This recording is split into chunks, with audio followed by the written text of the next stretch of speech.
में क्या अंतर है? इससे पहले एक सवाल ले लेते हैं। ये बहुत जरूरी सवाल है जो आपने बोला है कि बैंक नोट, रुपया और मुद्रा, आपको तीनों एक जैसा लगता होगा ना? क्योंकि हम क्या करते हैं, बैंक से जो रुपया लेने जाते हैं तो वहां से वो बैंक नोट दे देते हैं। वो बैंक नोट है, फिर वो रुपया में काउंट होता है कि 500 रुपया मुझे दिया बैंक वालों ने, और हम भारत की मुद्रा को रुपया मानते हैं, इसलिए हम उसे रुपया सोचते हैं। तो मुद्रा भारत की जो है करेंसी, तो वैसे खैर इसमें बैंक नोट, मुद्रा नोट, मुद्रा का मानक, ये सब होना था। पर चलिए एक क्वेश्चन ये देख लेते हैं कि बिहार के द्रोण क्षेत्र से हैं, इसका शब्द दून से बना, दून जैसे देहरादून है, मतलब वो क्षेत्र जो नदी, पहाड़ और जंगलों से घिरा हो। वहाँ की जो आबादी है 25-26 गांव हैं और 80-90 हज़ार जनसंख्या है। 600 बीघा जमीन रसीद वाली है और बिना रसीद वाली और भी ज़्यादा है, बिना कागज वाली। 80% घर जो हैं वो लकड़ी, मिट्टी आदि से बने हुए हैं। इसका मतलब ये है कि जैसे जेएसएम व्यवस्था चाहता है वैसे ही लगभग लोग वहाँ पर पहले से ही हैं। लेकिन यहाँ पर 60 से 65% आबादी अभी, और 2014 से पहले 80 से 85% इस तरह की थी। लेकिन वर्तमान में वहाँ के लोग वोट बहिष्कार कर दिए हैं। और देखिए कमाल की बात, वोट बहिष्कार के कारण क्या है? रोड नहीं तो वोट नहीं, बिजली नहीं तो वोट नहीं, संचार यानी नेटवर्क मोबाइल का नहीं तो वोट नहीं, और स्कूल नहीं तो वोट नहीं। मतलब वो अपनी बर्बादी को बुलाने जा रहे हैं। अब ये बात हमको समझ में आ गई है, ये बात सरकार को भी पता है, लेकिन ये वहां के लोगों को नहीं पता है। यदि आप सचमुच उस आबादी को बचाना चाहते हो तो सबसे पहले आप जो अपना निडर इंडिया चैनल के ऊपर हर वीडियो में वो लिंक हम देते हैं, वहां पर कुछ वीडियोस का लिंक है जिसमें है कि अगर आपको जेएसएम से जुड़ना है तो आपको ये वीडियोस पक्का सुननी चाहिए। उसमें एक वीडियो का टाइटल है कि आपका विनाश ही देश का विकास है, और एक टाइटल है किस कीमत पर। जैसे हमने उस दिन बिजली के उपकरणों की बात की थी, बिजली की आवश्यकता की बात की थी, तो वहां पर सवाल था कि बिजली आपको चाहिए, ठीक है, लेकिन बिजली बनाने के लिए जितना दोहन करना पड़ता है पहाड़ों का, जितने जंगल काटने पड़ते हैं, जितना पानी रोकना पड़ता है बांध बना करके, जितना पैसा लगता है, और फिर जितना पोल्यूशन होता है, और फिर उसकी वजह से जो आपका शरीर खराब होता है और आपका फैमिली टूटता है और आपकी बर्बादी होती है, अगर उस कीमत पर आपको बिजली चाहिए तो हमें कोई दिक्कत नहीं। लेकिन दिक्कत यह है कि हमें मालूम ही नहीं है कि वो हमारे साथ में ऐसा इसलिए हो रहा है क्योंकि हमारे साथ में वो चीजें हैं। तो स्कूल क्या कर रहे हैं? स्कूल उन लोगों को ये सिखाएंगे कि पक्के घर का मतलब विकास है। जो आपके पास है ये गरीबी की निशानी है। ये नदी किनारे, नदी से रोज पानी लेकर आना, ये तो गरीबी है। आसपास का पानी इस्तेमाल करना और टूटी का पानी लेना विकास है, नल का पानी लेना विकास है। वो आप ऐसा चाहते हैं, मतलब वो गांव वाले इस तरह की चीजें चाहते हैं। तो मैं ये समझ रहा हूं कि सरकार को ये मालूम है कि लोगों को कंट्रोल करने के लिए उनका अपनी परंपरा से ध्यान हटना बहुत जरूरी है, और परंपरा से ध्यान हटाने के लिए वो वहीं के लोकल लोगों का इस्तेमाल करेंगे। क्योंकि मैंने कहा आपका विनाश भी आपके लोकल लोगों ने किया है, और उसका विकास दोबारा उसका पुनर्निर्माण भी लोकल आदमी ही करेगा। जो विनाश करने वाला आदमी है वो एनजीओ का आदमी है, वो सरकारी तंत्र में बैठा है, वो प्राइवेट नौकरी कर रहा है या प्राइवेट सिस्टम के अंदर बैठा है। उस व्यक्ति को विनाश करने का, लोगों को बहकाने का, बीमा बांटने का, एमएलएम कंपनी बनाने का, विश्वास तोड़ने का, वहां पर इंश्योरेंस कंपनी लेकर जाने का, दूसरी चीजें बैंकिंग लेकर जाने का, या मशीनरी लेकर जाने का, या दूसरी चीजें बेचने का। आपको बोलेंगे ये वाला उपकरण ले लो, आपको इसे वो बेचो, 200 रुपया पर प्रोडक्ट तुमको मिलेगा। कंपनी भी कमा रही है, वो आपको भी कमा के दे रही है। अल्टीमेटली आपको बर्बाद करने का पैसा मिल रहा है ना। गांव में जाकर सरकारी व्यवस्था को या प्राइवेट कंपनियों की व्यवस्था को बनाने के लिए प्रेरित करने का पैसा मिलता है या लालच या कोई ना कोई उनको लाभ मिलता है। अब अपन लोग आ गए इसके बराबर में, जिनको बात समझ में आई हुई है, जो समझाना चाहते हैं। हम लोग अगर बिजनेस करने बैठ जाएंगे तो समझा नहीं पाएंगे, समझाने जाएंगे तो बच्चे भूखे मर जाएंगे, दोनों तरफ मर गए ना हम लोग। तो है सबसे ज्यादा समस्या उनकी है जिनको बात समझ में आ गई है। अब ये आपके सामने है, तो अब इसको बांटने का, इसका करने का तरीका क्या है? इसको तरीका ये है कि भैया इतनी संख्या बढ़ा लो कि डेली 1 घंटा बात करने वाला आदमी हमारे पास कम से कम एक तो हो, कि जिस टाइम पे मैं ड्यूटी गया हूं, मान लो पूरे गांव में हमारे पास गांव सुबह 6 बजे काम चालू होता है और शाम के 6-7 बजे तक, 10 बजे तक भी बैठे रहते हैं गांव में तो आपस में। तो अब हमको ये मालूम है कि भाई मैं केवल 1 घंटा दे सकता हूं, लेकिन गांव में हमारे पास जो समय है वो 12, 13, 14 घंटे हैं।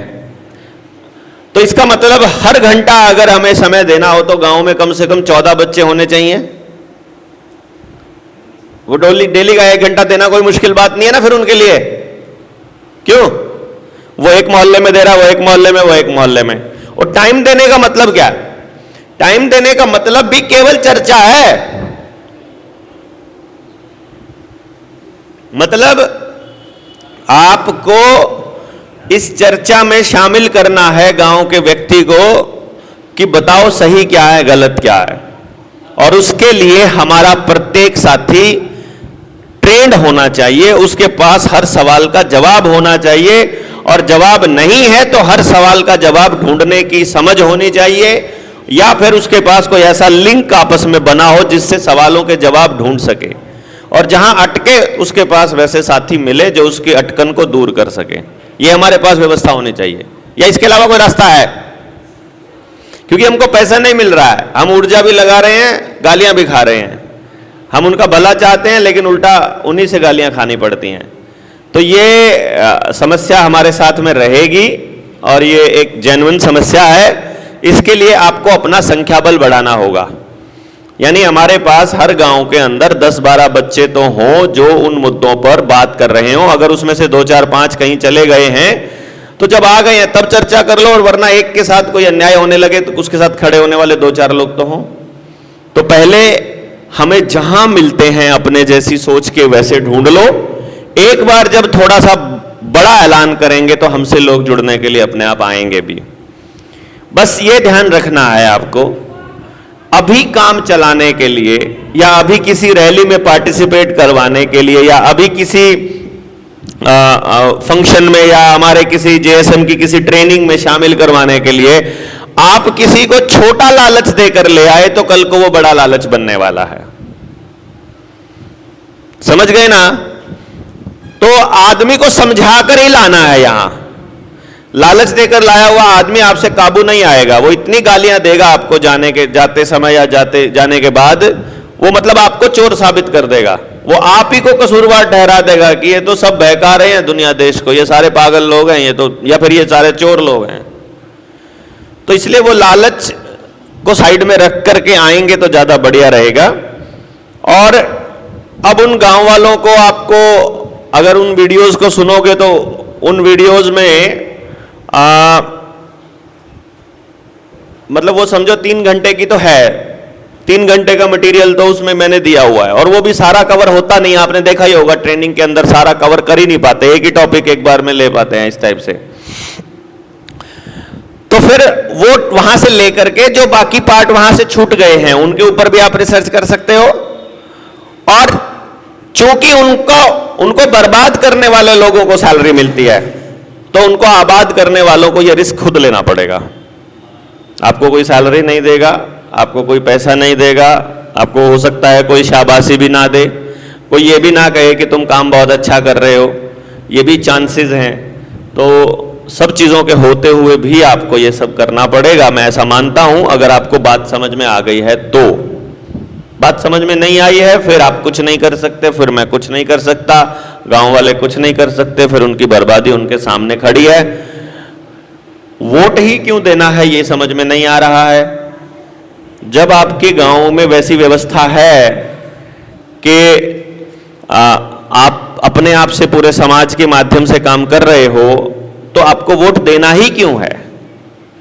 वोट जिनको दे रहे हो वो आपको क्या दे रहे हैं? वो आपके बच्चे के लिए कोई एजुकेशन प्लान कर रहे हैं, वो आपका हेल्थ का कुछ प्लान कर रहे हैं, वो बीमा कंपनियों के लिए आयुष्मान कार्ड तो बना रहे हैं, बीमा कंपनियों के लिए, आपके लिए कुछ नहीं कर रहे हैं। वो आपके लिए ऐसी कोई व्यवस्था नहीं बना रहे हैं। अभी तो आपको क्या लग रहा है, आयुष्मान कार्ड बन जाएगा तो 5 लाख तक का इलाज हो जाएगा, और कल को वो ये भी तो कह देंगे तुम्हारे पास 2 व्हीलर है इसलिए आयुष्मान कार्ड काट देंगे,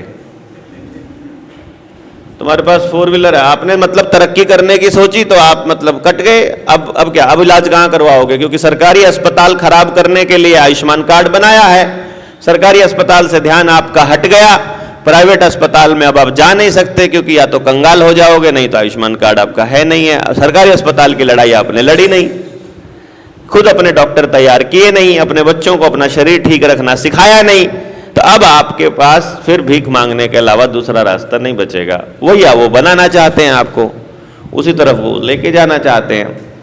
तो अल्टीमेटली उन गांव वालों को सारे पहलुओं पे समझाओगे, बताओगे, तब मालूम पड़ेगा। और अगर ज्यादा ही कुछ करना चाहते हो, सच्ची में आपके पास में आपको इतना दर्द है और सच में आप बचाना चाह रहे हो और आपके पास व्यवस्था है, तो एक काम कर लेना, उनको मेरे गांव ले चलना कि ट्रेन की टिकट करते हैं, चलो वहां चल के आते हैं। एक दिन गांव के कुछ हर मोहल्ले से एक आदमी जो समझदार हो, जो पढ़ा लिखा हो, उसको ले आओ, और मेरे गांव में मुझे भी सारे साथी हैं, ये कांटेक्ट तो हो ही जाएगा, और मेरे गांव में उनको बुला लो और मैं उनको अपने गांव की हालत बताऊंगा, दिल्ली के नज़दीक जहां पर मतलब ये सारी चीज़ें हैं। मेरे गांव में टावर भी लगा है, मेरे गांव में क्या क्या बिजली भी है, मेरे गांव में और क्या है,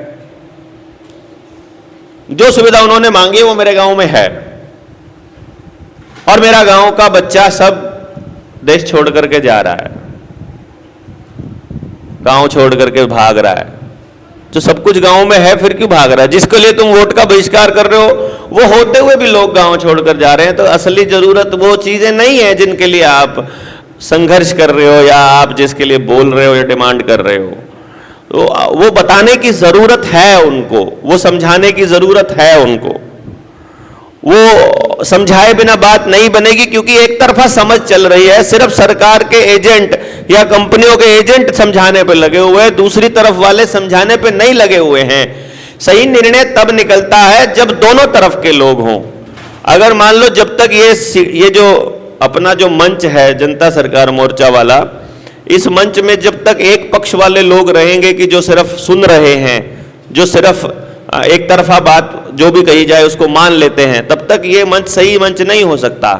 इस मंच में भी अपने को आने वाले टाइम में, अभी तो क्या है कि अभी तो पहले सोच वाले लोग इकट्ठे कर लो, अभी तो इकट्ठा रखना है। अब इकट्ठे होने वालों को भी लड़ाई करवानी है कि भाई तुम अलग सोच के लोग हो। वो कह रहा है ऐसे बदलेगा देश, वो कह रहा है ऐसे बदलेगा देश, तो हम कह रहे हैं कि या तो दोनों के दोनों एक दूसरे में से एक जने को सहमत कर लो, या दोनों कोई कॉमन पॉइंट ले आओ जहां दोनों की पूरी बात होती हो। और वो नहीं होता है तो तीसरा रास्ता बचता है कि तुम अपने तरीके से करके दिखाओ, तुम अपने तरीके से करके दिखाओ। अलग एंगल भी तो हो सकता है ना, हमारा विरोध भी तो होना चाहिए ना। यानी कि एक बात जब बोली जाए तो उसके दूसरा पहलू जरूर डिस्कस किया जाए, उसके बिना गांव के अंदर सही बात तक नहीं पहुंचा जाएगा। तो ये भी चर्चाएं आने वाले टाइम में, एक बार पहले पूरी टीम ऐसी बन जाए जो हम 500 की ट्रेनिंग करने जा रहे हैं और पूरे गांव तक लेकर जाएंगे इस पूरे मिशन को। उस मिशन से पहले हम ये सोच रहे हैं कि ऐसा काम कर लेते हैं कि गांव में जो बातें जाएंगी, मतलब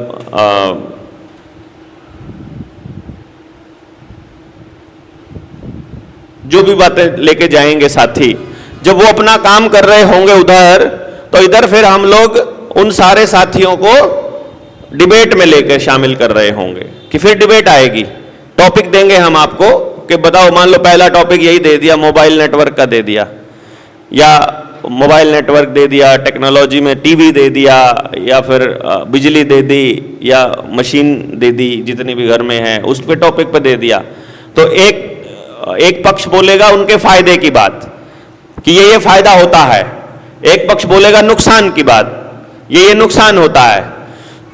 तो अब हमने बता दिया सबको कि बताओ भाई ये फायदा है, ये नुकसान है, अब बताओ। क्योंकि घर में कोई आदमी, मैंने एक बात नोटिस की है, घर के अंदर कोई व्यक्ति ऐसा नहीं है जो अपने बच्चों को अपने हाथ से बर्बाद करना चाहता है। उसे पता ही नहीं है कि वो अपने हाथ से कर रहा है बर्बाद। वो कोई नहीं है जो अपना पूरा स्वास्थ्य खराब करना चाहता है, लेकिन उसे मालूम ही नहीं है कि ये सब चीजें जो वो कर रहा है उससे उसका स्वास्थ्य खराब हो रहा है। इस पे हम आने वाले टाइम में करने की योजना है हमारी। कैसे कैसे साथी जुड़ेंगे इस बात के ऊपर निर्भर करेगा, लेकिन तब तक आप उस गांव को दोनों चीजें बताने का काम कर सकते हैं। जो दूसरा सवाल था कि एक और सवाल इससे पहले यही ले लेते हैं। फिलहाल सोने का दाम बहुत बढ़ रहा है और मीडिया वालों का कहना है कि बैंक वाले सोना खरीद रहे हैं, इसलिए इंटरनेशनल मार्केट में सोने का डिमांड बढ़ रहा है। कुछ नहीं है, असली कारण जो है सोने का जो दाम बढ़ने का शेयर मार्केट ही रहता है आमतौर पे। वो लोग पहले आपसे जब सोना अभी कब खरीदवाया सोना, धनतेरस पे, दिवाली पे, भैया दूज पे, करवा चौथ के नाम पर सोने का दाम बढ़ा। अभी दिवाली जैसे ही गुजरी, धनतेरस गया, सोने का दाम धड़ाम से गिरा कि नहीं गिरा? चांदी भी गिरी, 15-15 हजार रुपए किलो एक दिन में गिरी। तो इससे डबल फायदा होता है सिस्टम को। पहले जिस टाइम पर ये सोना बढ़ रहा होता है उस टाइम शेयर मार्केट डाउन जा रही होती है, तो शेयर मार्केट से लोग बेचकर सोने में इन्वेस्ट कर रहे होते हैं। और जब अचानक से उनको मालूम पड़ जाता है कि अब, क्योंकि वहां तो रियल टाइम एल्गोरिदम है, ऑनलाइन चल रहा है कि कितने % लोगों ने बुकिंग कर दिया है, कितने लोगों ने कर दिया, उसमें से मिडिल क्लास कितना है, लोअर मिडिल क्लास कितना है। और जब आप लोग सफिशिएंट सोना खरीद चुके हो, उनको मालूम है कि अब इससे ज्यादा खरीदने की गुंजाइश जिसकी थी वो दिवाली तक खरीद लेगा, वो बस धनतेरस तक खरीद लेगा, उससे आगे गुंजाइश ही नहीं है ना, वही नहीं खरीदेगा। अब जब खरीदने की गुंजाइश ही नहीं है तो अब बिल्कुल टॉप वाली पोजीशन से सारा सोना बेच के फिर शेयर मार्केट में लगा देंगे। अब शेयर मार्केट डाउन है जिस टाइम पे वो बेच रहे हैं, तो फिर जैसे ही इधर से वो बेचेंगे सोने को, सोना नीचे आ जाएगा, सोना और चांदी, और शेयर मार्केट ऊपर चढ़नी चालू हो जाएगी। अब उनकी वो कीमतें ऊपर चढ़नी चालू हो जाएंगी। यानी वही आदमी उधर से कमा रहा है, वही आदमी उधर से कमा रहा है। वो कौन है? जिसके हाथ में शेयर मार्केट है, जो सारा कंट्रोल रख रहे हैं, जो सारी समझ रख रहे हैं। और हम लोग कौन है? जो लुट रहे हैं दोनों साइड। वो शेयर मार्केट में लुट के सोने में आए थे, अब सोने में लुट के शेयर मार्केट में जाएंगे। तो ये खेल है सारा का सारा, इसको समझना। बैंकिंग वालों का कोई खेल नहीं है। बाकी जो थोड़ा बहुत दाम बढ़ रहा है, जो बैंक वाले जो सोना इकट्ठा कर रहे हैं, जो सरकारें सोना इकट्ठा कर रही हैं, जैसे अभी कुछ दिन पहले 200 टन सोना भारत की इधर केंद्र सरकार ने भी मंगाया था। इस केंद्र सरकार का मंगाए हुए सोने का जो मकसद है वो क्या है कि आने वाले टाइम में सारी इकोनॉमी, पूरी की पूरी अर्थव्यवस्था खत्म होने वाली है, पूरे बैंक डूबने वाले हैं। अमेरिका या जापान में से एक, जैसे मैंने कल बताया था कि सबसे ज्यादा कर्जा अमेरिका और जापान के ऊपर है उनकी जीडीपी के अनुपात में। तो अगर अमेरिका और जापान के ऊपर सबसे ज्यादा कर्जा है, तो जब इकोनॉमी डूबने लगेगी तो सबसे ज्यादा इकोनॉमी कौन सी डूबेगी? जिसके ऊपर सबसे ज्यादा कर्जा होगा वही डूबेगी ना, वहां के बैंक डूबेंगे। तो अगर मान लो आपको कितने सालों से, बचपन से ये पढ़ाया गया कि तकनीक की महाशक्ति तो जापान है, और वैसे विश्व में जो हथियारों की या दूसरी या पैसे की, डॉलर के मुकाबले अर्थव्यवस्था सबसे मजबूत कौन सा है? अमेरिका है। राज के मामले में किस अमेरिका का राज चलता है, अमेरिका ऐसा। तो अगर तकनीकी रूप से दुनिया का सबसे समृद्ध देश या फिर डॉलर के राज के मामले में सबसे मजबूत देश अगर डूबता है, तो फिर आपके लिए आसान हो जाएगा झेलना आपके देश का डूबना। जैसे होता है ना, पिछली बार कोरोना में हुआ था कि अमेरिका में भी मर रहे हैं, इटली में भी इतनी लाशें बिछी है, इसलिए हमारे वाले में बिछ जाए कोई बात नहीं। वहां भी इंजेक्शन लग रहा है तो हमको भी लग जाए तो कोई बात नहीं, लॉकडाउन उधर भी लगा है तो हमें भी लग जाए, कोई कॉमन सेंस यूज करना बंद कर देता है आदमी। जब टीवी के ऊपर बैठा देख रहा है कि अमेरिका डूब गया है, जापान डूबने वाला है, इटली की अर्थव्यवस्था संकट में है, फ्रांस की भी संकट में है, चाइना उनको धमका रहा है, विश्व युद्ध के आसार बन रहे हैं, इधर से मिसाइलें खड़ी हैं, इधर से जो है वो तैनाती खड़ी है, इधर जाम लगा दिया गया है, इधर बॉर्डर बंद हो गया है, तो आपको लगेगा सारी दुनिया का नाश हो गया है। तो फिर जब थोड़ा बहुत आपका भी हो जाए तो आपको दिक्कत नहीं आती है, आपका घर चला जाए, आपका परिवार मर जाए, आपके बच्चे वैक्सीन वैक्सीन लग जाए, फिर आपको दुख नहीं होगा, क्योंकि सारी दुनिया का ही होने लग रहा है तो हमारा भी हो जाए तो कोई बात नहीं। आई बात समझ में? क्यों होता है ये? इसलिए होता है। तो वो सोना इकट्ठा इसलिए किया जा रहा है कि जब भारत की इकोनॉमी को डुबोना होगा, जब सब कुछ खत्म करना होगा, उस वक्त जो सारी दुनिया है वो पैसे में, रुपए में ट्रेड करना बंद कर देगी। अमेरिका बोलेगा ई रुपए में ट्रेड करेंगे, हम सीबीडीसी में करेंगे, इसमें नहीं करेंगे जो तुम ये रुपया दे रहे हो ना, कागज का नोट, इसमें नहीं करेंगे, या तो सोने में करेंगे या सीबीडीसी में करेंगे। तो फिर आप लोगों के लिए मजबूत करेंसी कौन सी हो जाएगी? सीबीडीसी। फिर आपके लिए देश की मुद्रा सीबीडीसी हो जाएगी, ई रुपया हो जाएगी, और फिर आप ई रुपये से चलने लगोगे। ये तो दूसरा दे दो तब तक, समझ रहे ना? अरे दे दो ना, अरे दे दो ना, ये इस पे डालो जो डालना, इस पे लगा लूंगा ना नहीं चलता तो कोई नहीं। समझ रहे हैं बात आप? क्या के सीबीडीसी को लॉन्च करना है, इसलिए ये सारा कुछ करें। क्लियर हो गया ना पॉइंट? बैंक नोट, रुपया और मुद्रा क्या है? किसी भी देश के अंदर उस देश के लोगों को जब हम किसी चीज में उनके वस्तुओं के लेन देन की जब हम बात करते हैं तो उस लेन देन में वैल्यू को डिफाइन करने के लिए मुद्रा एक शब्द है, उसको बनाया जाता है। जैसे भारत की मुद्रा रुपया है, तो मुद्रा और रुपया एक ही है भारत के केस में। मुद्रा जो है वो अलग अलग देशों की होती है। जैसे बांग्लादेश की मुद्रा कौन सी है? टका है ना, और अमेरिका की है डॉलर। तो अलग अलग देशों की है, कहीं रूबल है ना, रशिया की जैसे। तो हर देश की मुद्रा अपनी होती है और उस मुद्रा का नाम होता है। तो हमारे वाले देश की मुद्रा का नाम रुपया है, और हर मुद्रा का अपना एक मानक होता है, और मानक हमेशा केवल सोना होता है या कोई ऐसी चीज होता है जो स्थिर हो, वो फिक्स हो, और उसके बदले में जो बैंक नोट छापता है वो बैंक नोट होते हैं। क्लियर हो गया ना? वो अगर उसी मानक के हिसाब से हैं तो बैंक नोट असली हैं, अगर वो मानक के हिसाब से नहीं है, मनमर्जी से छापे गए हैं, तो फिर वो नकली हैं। पुलिस से कैसे निपटे जब हम सही काम कर रहे हों? भाई इसमें तो आपके सवाल में ही आपका जवाब है। अगर आप सही काम कर रहे हैं तो पुलिस से निपटने की आवश्यकता क्यों पड़ रही है? पहली लाइन तो ये है। इसका मतलब है कि पुलिस को कंट्रोल करने वाला तंत्र चाहता नहीं है कि आप सही काम करें, वो चाहता है कि आप गलत काम करें।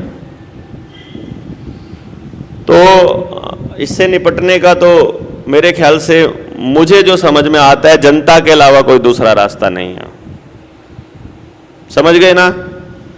कुछ लोग कहेंगे राजनीति से संभव है पुलिस से निपटना, क्योंकि व्यवस्था को कंट्रोल राजनीति करती है। पुलिस किसके अंडर में होती है?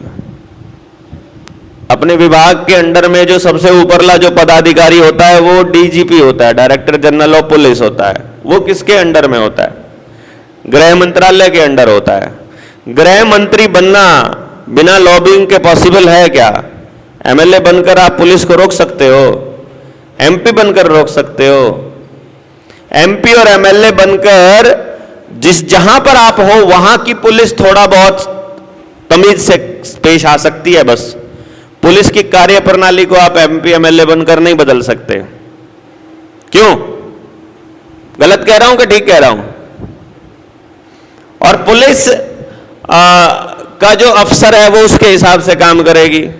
एमपी एमएलए बनकर क्या करोगे? पुलिस ने पीट दिया किसी को पीट पीट के मार डाला।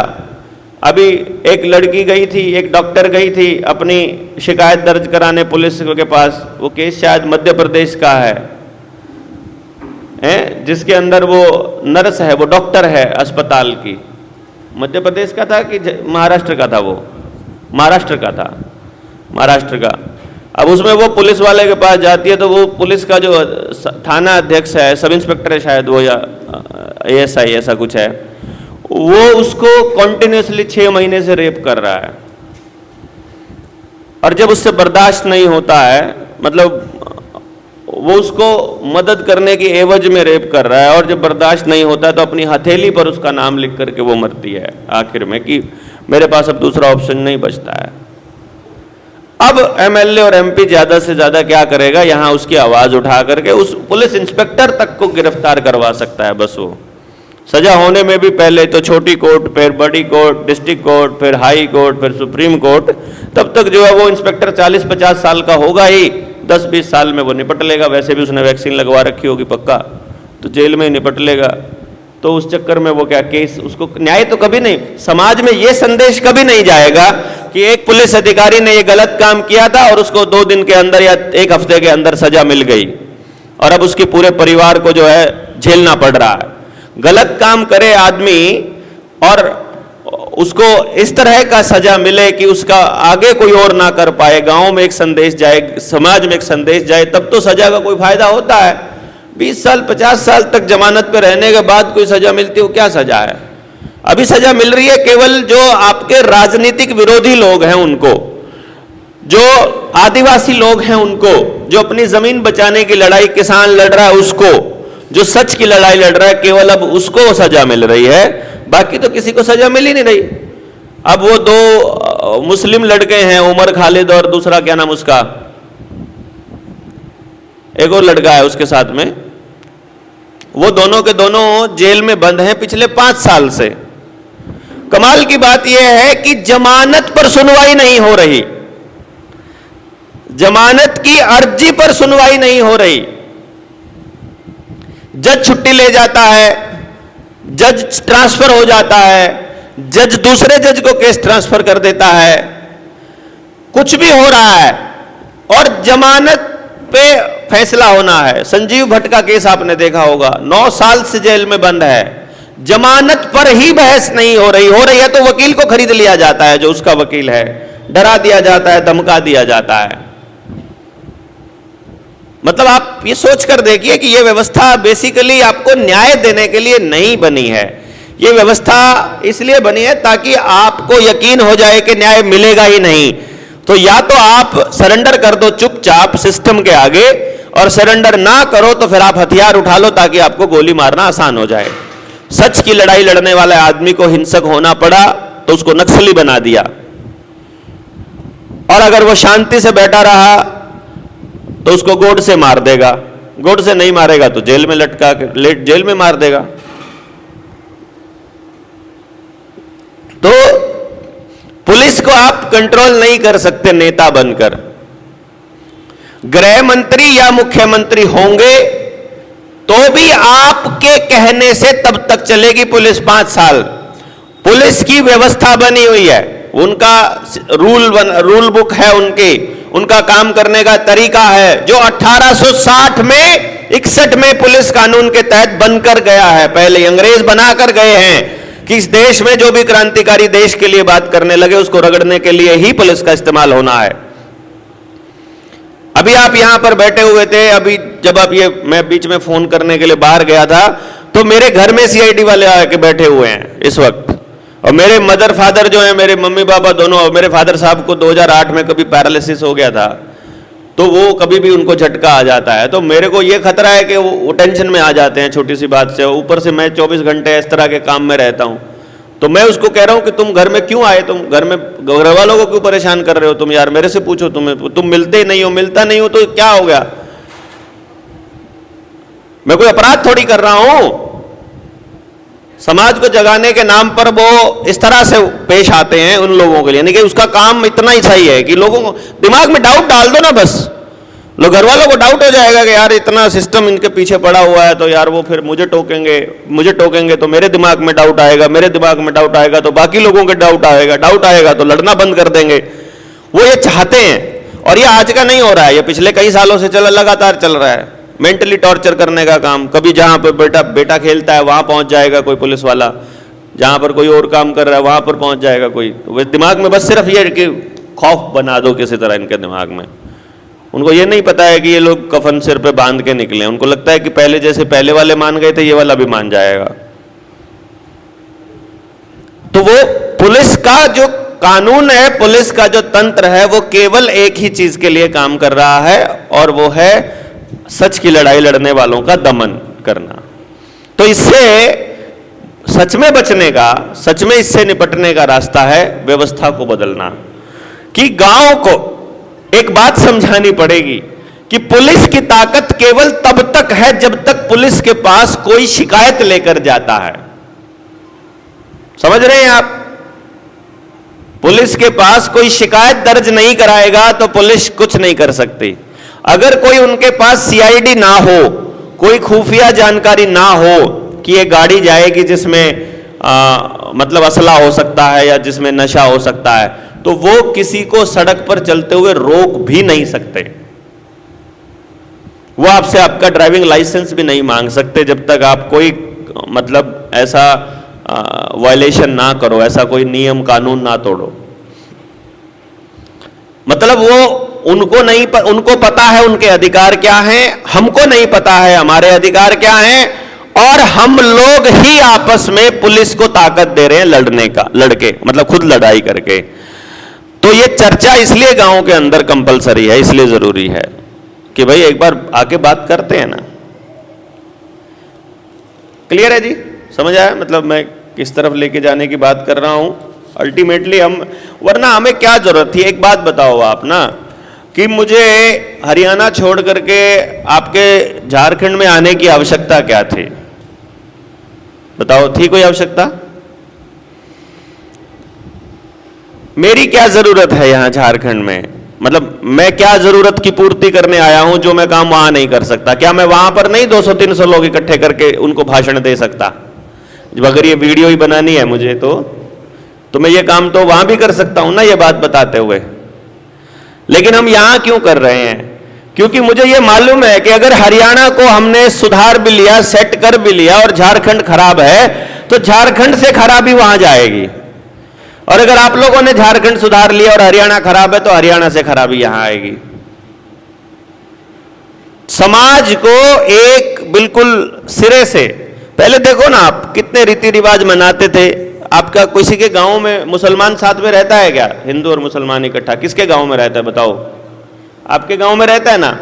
जब आप छोटे थे, जब तक 2014 वाले मतलब दंगाई लोग नहीं आए थे सत्ता में, उससे पहले आप लोग 30 त्योहार इकट्ठे मनाते थे कि लड़ाई करते थे त्योहारों पे? अभी जैसा माहौल था कि बेहतर माहौल था ना? गांव में तो अभी भी वैसा ही है, कोई फर्क नहीं पड़ा है। सिर्फ सोशल मीडिया पे गंद है। मैं आपको सही बताऊं, जहां पे रह रहे हैं वहां रह रहे हैं, वहां पे वो लोग बात कर रहे हैं वो कौन मुसलमान है जो हिंदुओं के खिलाफ काम कर रहा है, और वो कौन सा हिंदू है जो मुसलमानों के खिलाफ काम कर रहा है। गांव में कहीं नहीं है ऐसी दुश्मनी, ऐसा कोई चीज समाज में भी कहीं नहीं है। सिर्फ आपको वो दिखाई दे रहा है उनके भाषणों में नफरत, सिर्फ वोट को पोलराइज करना कर दिया, ऐसा फीलिंग आ जाए आपको। वोट कोई नहीं दे रहा है उनको इस नाम पर, हिंदू मुसलमान के नाम पर। सिर्फ दुनिया को लग रहा है कि हिंदू मुसलमान के नाम पर वोट मिल रहा है, और वो उसमें से भी सिर्फ बेवकूफों को लग रहा है।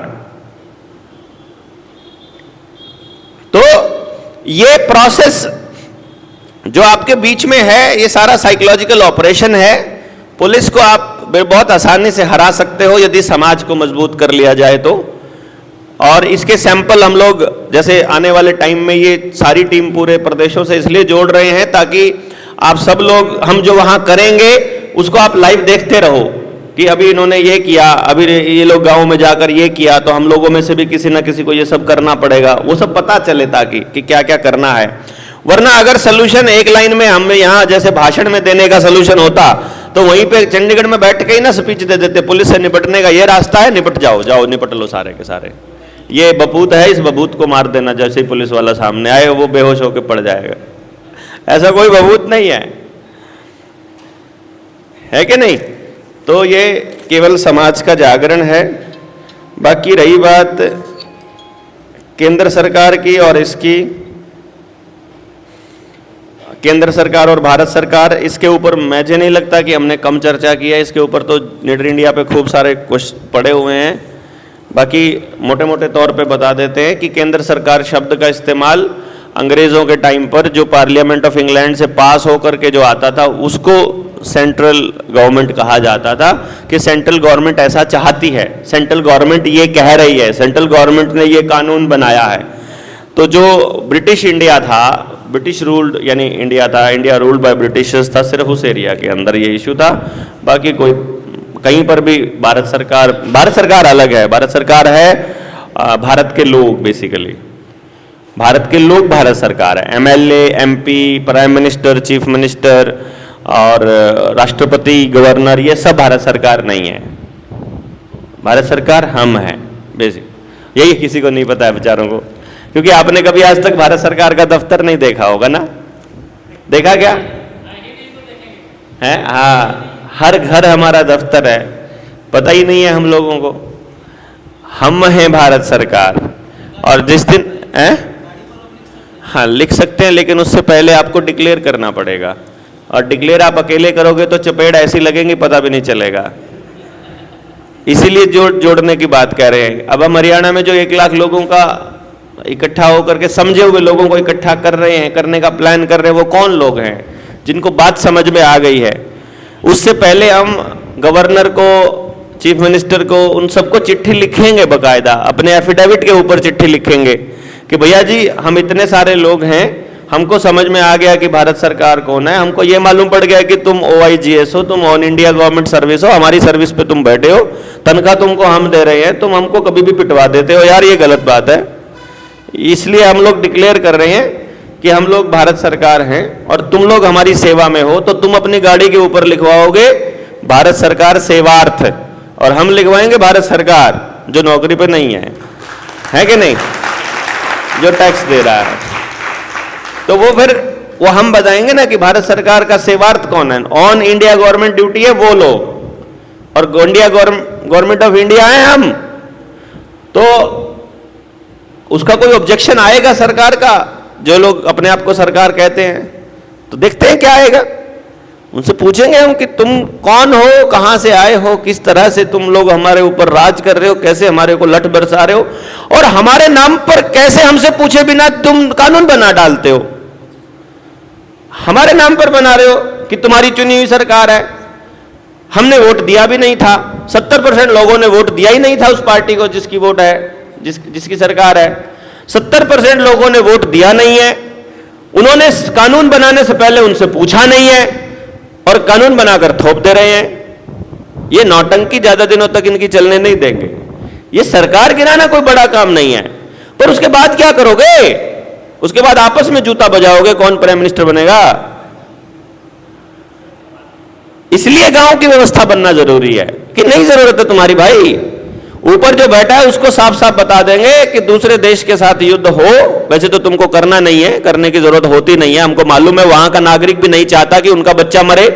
कौन है यार जिसका बेटा सेना में है, उसका बाप चाहेगा कि युद्ध हो जाए?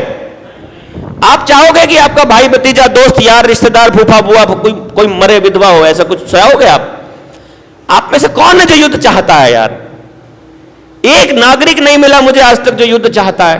केवल पॉलिटिशियन मिलता है, केवल राजनीति करने वाला, वोट राज करने वाला आदमी मिलता है, जिसको अमेरिका या चाइना या पाकिस्तान दुश्मन दिखाई देता है। और हमारे अंदर उस जबरदस्ती अपनी नफरत और अपने स्वार्थ को नफरत के रूप में हमारे दिमाग में घुसा रहे हैं टीवी के माध्यम से। बकवास। हमको क्या मतलब है पाकिस्तान में टमाटर कितना महंगा हो गया, बताओ जरा। मेरा टमाटर क्यों बिक रहा है 200 रुपया किलो? मुझे तो समझ में नहीं आ रहा ना, मेरे को क्यों 200 रुपया किलो टमाटर मिल रहा है? मुझे तो इसका जवाब चाहिए। पाकिस्तान वाले पाकिस्तान वालों से ले लेंगे ना, जो उनसे तनख्वाह लेते हैं। तो इसलिए बुद्धि को भ्रष्ट करने पे 24 घंटे लगे हुए हैं, और हम लोग जो हैं इनके चक्कर में फंस जाते हैं। हमारा जो देश है, जब समाज की, जो ये अगले सवाल का जवाब बता रहा हूं, हमारा जो देश है वो असल में इस 1860 के कानून के अंतर्गत नहीं आता, आईपीसी के अंडर में नहीं आता है, बीएनएस के अंडर में नहीं आता है। हम नॉन जुडिशियल लोग हैं। नॉन जुडिशियल लोग वो लोग होते हैं जो प्रकृति के नियमों का पालन करते हुए जिंदगी काट रहे होते हैं, जिनका वचन ही शासन होता है, जो जबान पर चलते हैं, जो लिखित एग्रीमेंट करते ही नहीं है, जिनको अपनी जबान इतनी पक्की होती है कि लिखित एग्रीमेंट से भी ज्यादा चलता है। और लिखित एग्रीमेंट आपको परमात्मा से दूर करने का एक साधन है, और जबान पे टिका रहने वाला आदमी ही परमात्मा से जुड़ा रह सकता है। सबसे आध्यात्मिक लोग हैं हम, सबसे आध्यात्मिक लोग हैं हम, सच्चाई के रास्ते पर चलने वाले लोग हैं हम, कागजों पर जीने वाले लोग नहीं हैं।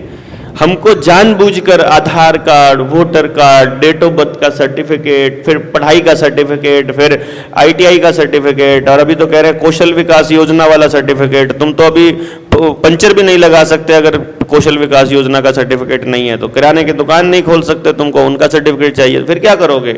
रेडी वाले को भी बांटने लग गए हैं ना ये आईडी कार्ड। इसलिए इसको समझना है कि कागज हमको परमात्मा से दूर करने के लिए है, क्योंकि कागज बनाने के लिए आपको पेड़ काटना पड़ेगा। ठीक है ना? बस वहीं से समझ जाओ जिस काम में ऐसा नुकसान। तो हमारे पुरखे बहुत समझदार लोग थे, आपकी बुद्धि को खत्म किया है, इसलिए आपको अपने घर वालों के फोन नंबर याद नहीं रहते हैं। वरना जिस दिन आप अवधान की विद्या में पारंगत हो जाओगे, अवधान पता है ना? नहीं पता? चीजों को दिमाग के अंदर स्टोरेज करने की विद्या है ये। जो चाहो पूरी दुनिया का, पूरी एक सुपर कंप्यूटर में पूरी दुनिया का नॉलेज आ जाता है, और हमारे दिमाग में 10 लाख सुपर कंप्यूटर जितना कैपेसिटी है। यानी कि दुनिया का जितना नॉलेज है सब केवल और केवल आंखों के, कानों के माध्यम से हमारे अंदर जा सकता है, स्टोर हो सकता है, परमानेंट और टाइम पर रिकॉल हो सकता है। यह विद्या है। अपने शिष्य कुल में इसके ऊपर काम करेंगे हम, बहुत से लोग इस पर काम कर भी रहे हैं, सुपर कंप्यूटर से भी ज्यादा। तो ये उन्होंने देखा कि इस विद्या को खत्म करने के लिए, दिमाग को खत्म करने के लिए क्या क्या चीजें इंपॉर्टेंट हैं।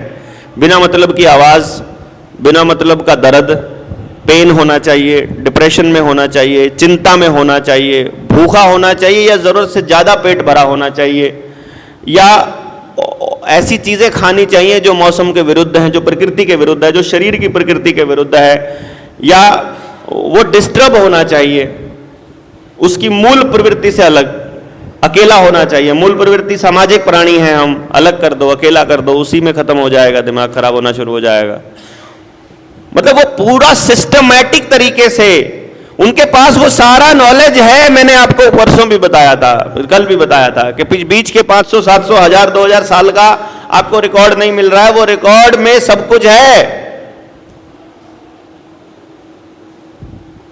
ये बातें पता किसको चलेंगी? या तो जिसने एक्सपीरियंस किया है, या फिर जो थोड़ा बहुत चीजों को समझता है, जानता है, चीजों से जुड़ सकता है, या थोड़ा बहुत आध्यात्मिक है। हमें भी उन ऐसे कुछ लोगों से मालूम पड़ जाता है, पड़ता रहता है धीरे धीरे। तो इसलिए क्या है, हम लोगों को अगर सच में अपने देश की, अपने परिवार की, अगली पीढ़ियों की चिंता है, हमें अपनी बीज की चिंता है, तो हमारे पास अपनी टीम को बढ़ाने के अलावा दूसरा रास्ता नहीं है। एंड बी केयरफुल, इस टीम का मतलब जनता सरकार मोर्चा की टीम मत मान लेना। इस टीम का मतलब ये काम करने वाली टीम, और ये काम करने वाली टीम के रूप में समाज में बहुत सारे छद्म लोग मिलेंगे, झूठे लोग मिलेंगे, और वो झूठा कोई भी हो सकता है। यहां मंच से बैठा आदमी, मेरे जैसा आदमी भी कल को झूठा हो सकता है। पहचान कैसे होगी झूठे आदमी की? झूठे आदमी की पहचान इसी से हो जाएगी कि वो जब कोई पॉलिसी बनाएगा उसमें कुछ लोगों का फायदा होगा और कुछ लोगों का फायदा नहीं होगा, या कुछ लोगों का नुकसान होगा। कुछ जीवों का, यानी कि समाज के एक हिस्से का लाभ होगा और एक हिस्से का लाभ नहीं होगा। समझ गए ना? जब कोई ऐसा व्यक्ति कुछ ऐसी बात बोल रहा है जिसमें एक हिस्सा कमजोर पड़ रहा है और एक हिस्सा मजबूत हो रहा है, तो समझ लो वो आपको गलत रास्ते पर लेकर जाने की बात कर रहा है। समझ गए? वरना हम जो बात कर रहे हैं वो ये कर रहे हैं कि आपकी ताकत मेरी ताकत से कम है, रह गई तो गड़बड़ है, इसको बढ़ाना पड़ेगा आपको।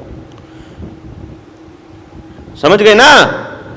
अब मैं आपसे ताकतवर सिर्फ इसलिए हूं क्योंकि मैं आज से 9 साल पहले घर से निकल चुका हूं और लगातार निकला हुआ हूं और अपने जैसे लोग ढूंढ रहा हूं, तो मुझे ज्यादा लोग मिल गए हैं अपने जैसे लोग। आप निकले नहीं हो तो आप अभी अकेले हो, तो इसमें मेरी कोई गलती नहीं है, ना मेरी कोई जिम्मेदारी है कि मैं आप सब लोगों का साथ दूंगा। कैसे दूंगा? महीने में 24-30 दिन होते हैं, आप लोग तो ज्यादा लोग बैठे हो यहां। मान लो 300 लोग बैठे हो, सामने 365 लोग बैठे हो, और मैं कह दूं सबका साथ एक दिन दूंगा, तो जिसका साथ पहले दिन दिया था उसका नंबर कब आएगा? 1 साल बाद। और अगर ये लोग 3600 हो जाएंगे तो 10 साल बाद। और हमारे पास तो अभी तो लाखों लोग जुड़ने को तैयार बैठे हैं, है कि नहीं? तो क्या हम साथ दे पाएंगे? ऐसे नहीं दे पाए। इस कनेक्शन को बनाना पड़ेगा इतना मजबूत कि हमको इतना भरोसा होना चाहिए और आपको भी इतना भरोसा होना चाहिए कि ये व्यक्ति, देखो परखो ना एक दूसरे को। आज तक आपने जो जिंदगी जी है उस पे वो इंपॉर्टेंट नहीं है, मेरे लिए बिल्कुल इंपॉर्टेंट नहीं है।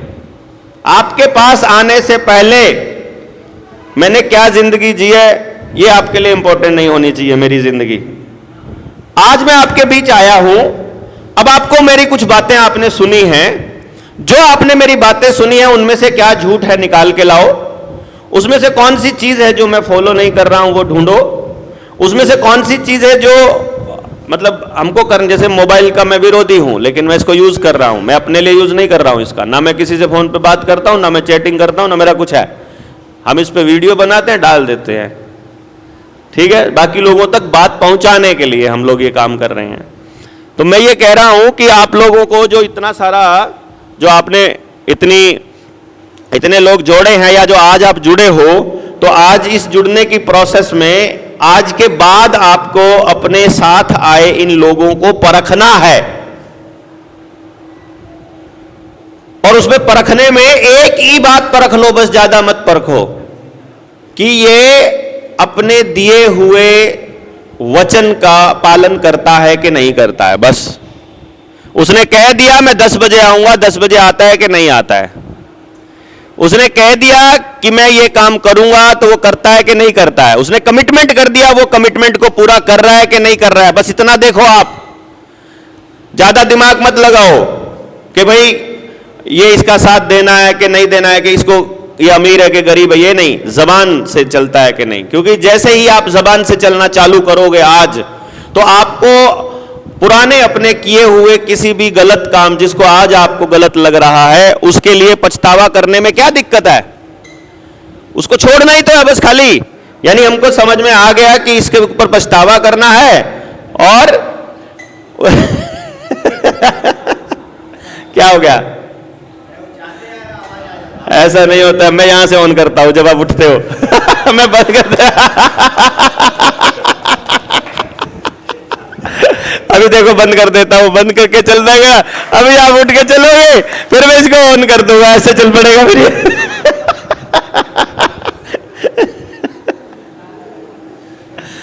तो ये इसकी कोई बैटरी डाउन है तो थोड़ी देर 1 सेकंड के लिए बंद करते हैं, तो फिर चालू करते हैं, फिर हो जाता है ये चालू दोबारा से रिस्टार्ट।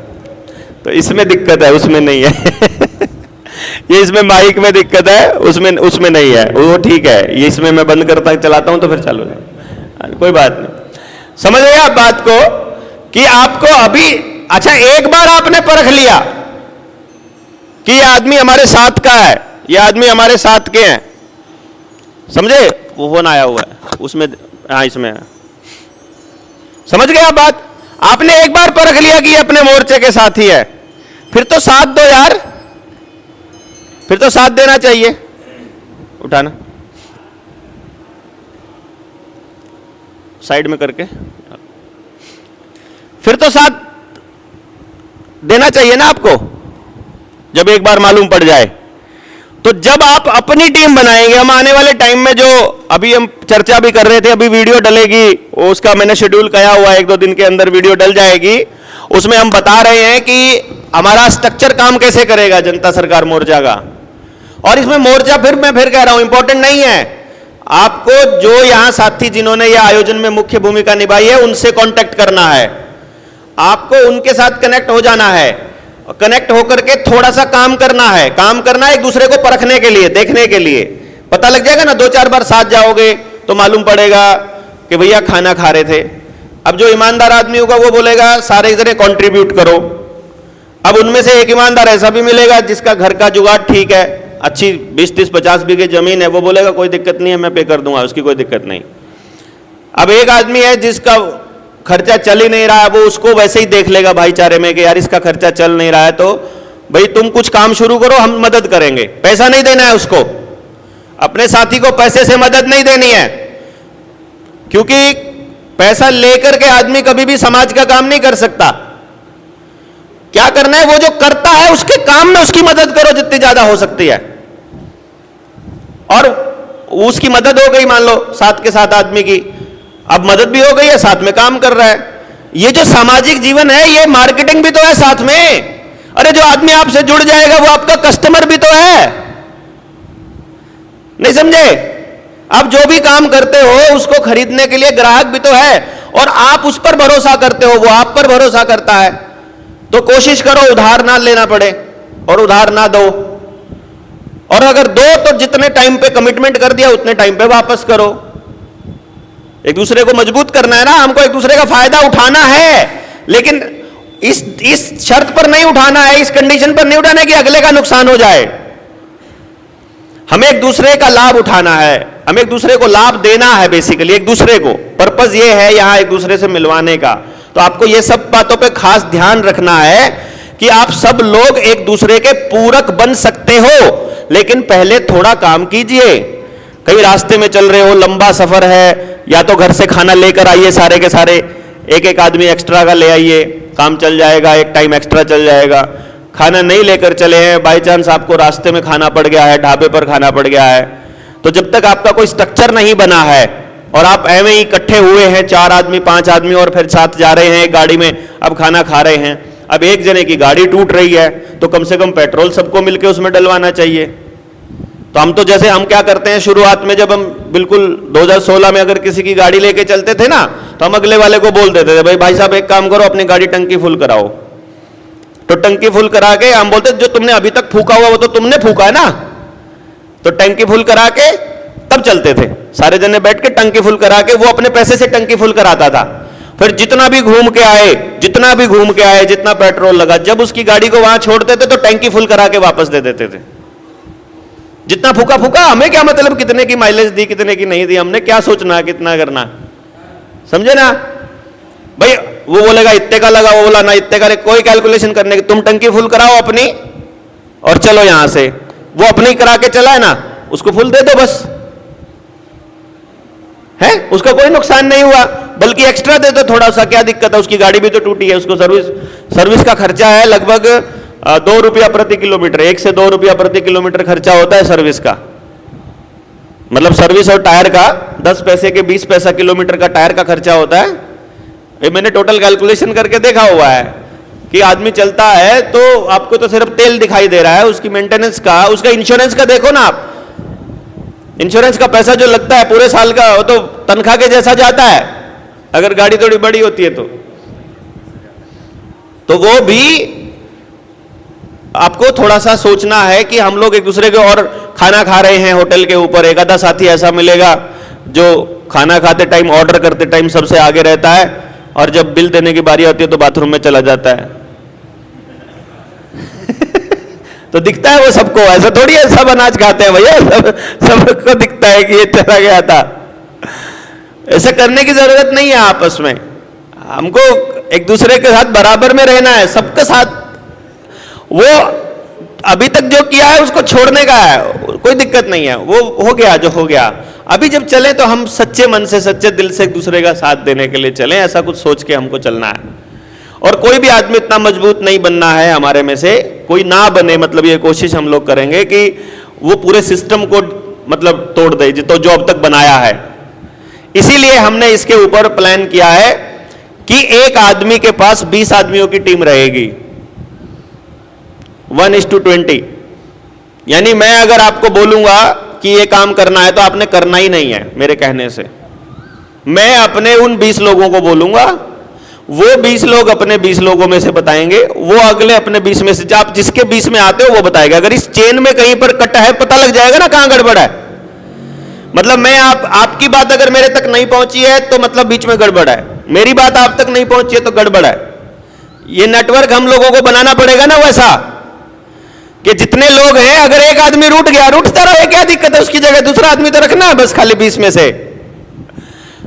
मैं रूठ गया तो मेरी जगह एक आदमी तो रखना है।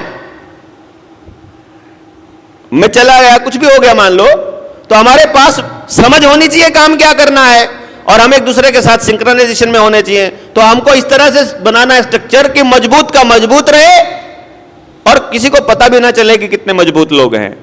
एक मैसेज आया नहीं कि पता लगे तरह की, इन्होंने तो सोशल मीडिया पर भी नहीं डाला था।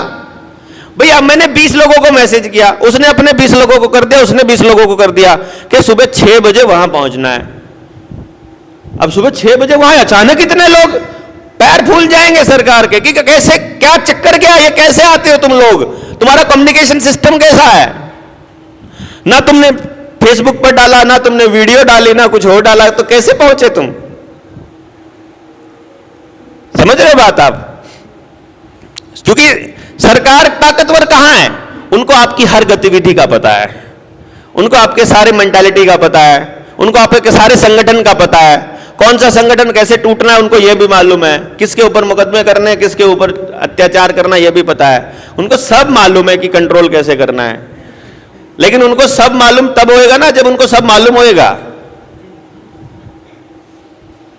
अपना स्ट्रक्चर बनाने का तरीका इस तरीके का होना चाहिए कि हम मजबूत हो, भले ही मजबूत दिखाई ना देते हो, डर लगे उनको। एक बार पंगा ले लिया किसी, मान लो आपने स्टेट में, अपने झारखंड में पूरी बड़ी टीम बना ली, खूब बड़ी टीम बना ली, अब हमारे किसी एक आदमी को छेड़ दिया, अगर पुलिस वाले को इतना बोलना है, हम देख ले, हम जनता सरकार मोर्चा से हैं, जैसे अभी वहां पर है, यूपी की बता रहा था मैं और हरियाणा की बता रहा था, अभी सरकार को तो नहीं अभी तक इतना ज्यादा हुआ है, लेकिन रिकवरी वालों को जरूर हो गया है। वो उनको अगर सिर्फ इतना बता दो जनता सरकार मोर्चा से है, तो वो आगे कुछ नहीं पूछते, वो तो जा निकल निकल निकल जल्दी, आगे तेरे से बात ही नहीं करनी। तो वो खौफ इतना उस लेवल पर जा चुका है, लेकिन वो समझ से गया, हमने नहीं करा, वहां के लोकल साथियों ने किया, समझ ली, उसके ऊपर काम किया, रिसर्च की, बोलना चालू किया, बोलते बोलते वो अब वकीलों के भी बाप बन गए हैं। वकील पूछने आते, भैया तुम ये कैसे करते हो, तुमने ये गाड़ी कैसे छुड़वाई अरे छुड़वाई का क्या मतलब है। वकील बोल रहे हैं कि ये सुपरदारी में छूटेगी, है मुकदमा जाएगा कोर्ट में, और वो वाले वो इसे वो थाने में बुलाकर दे रहा है थानेदार। So it is very important, आप लोग आए हैं और लड़ने के लिए तैयार हैं।